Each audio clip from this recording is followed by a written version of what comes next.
सर्वप्रथम रवा व्यवस्थित भाजून घ्यावा. त्या रव्यामध्ये साजूक तूप घालावे. त्यानंतर ते मिश्रण व्यवस्थित एकजीव करून घ्यावे.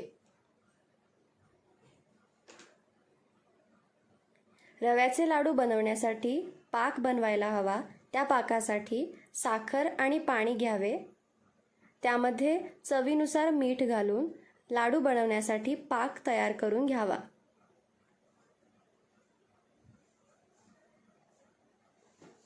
पाकामध्ये वेलदोड्याची पूड आणि जायफळची पूड आपण घालू शकतो. बनवलेल्या पाकामध्ये बनवलेले मिश्रण व्यवस्थित एकजीव करून घ्यावे आणि आता हे मिश्रण लाडू बांधण्यासाठी तयार आहे.